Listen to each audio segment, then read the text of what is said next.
हम अपन चैनल मधुर मिथिला में अहाँ सब गोटे के स्वागत करै छी और आइ एकटा विवाह गीत गाबै छी। गीत नीक लागत तो चैनल के लाइक शेयर सब्सक्राइब कऽ देबनि। सीता के सकल देखी झाँकथिन जनकरी से, आब सीता रहली कुमारी गे माई। सीता के सकल देखी झाँकथिन जनकरी से, अब सीता रहली कुमारी गे माई। अब सीता रहली कुमारी गे माई। अब है वशिष्ठ मुनि दिन माँ विचारहु, सीता के लगन बर उताहुल गे माई। अब हे वशिष्ठ मुनि दिन माँ उचारहु, सीता के लगन बर उताहुल गे माई। गाये के गोबर अंगना निपायल,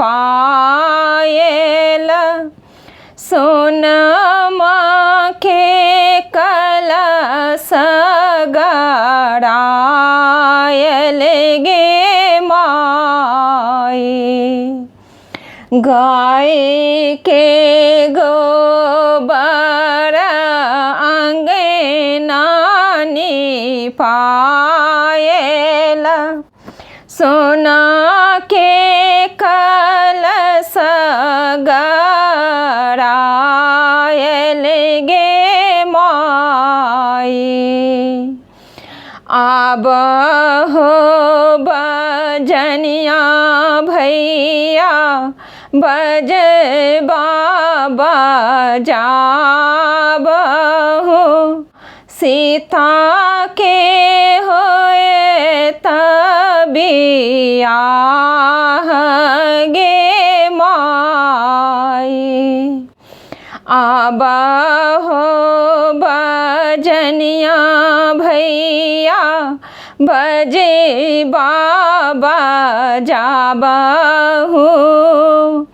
सीता के होए तबियाह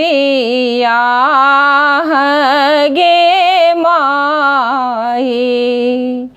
सीता के सकल देखी झाँकथिन जनकरी से, अब सीता रहली कुमारी गे माई। दानी खरलई बैसलने बाबा जनकरी से, मोती जका झहरई नोर गे माई।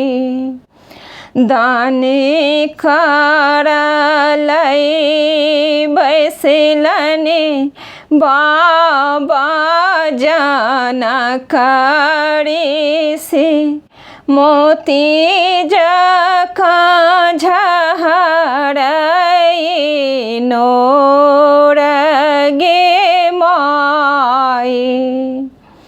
बेटी बाजे रहता बेटी खेली तो बियाही तो। बेटी के बियाहल ने जाई गे माई। बेटी बाजे रहता बेटी खेली ते बियाही तो। बेटी के बियाहल ने जाई गे माई। सोने माजे रहता बेटी फेरे सांगढ़ाबे तो। सिंदूर फेरल नहीं जाई गे माई। सिंदूर फेरल नहीं जा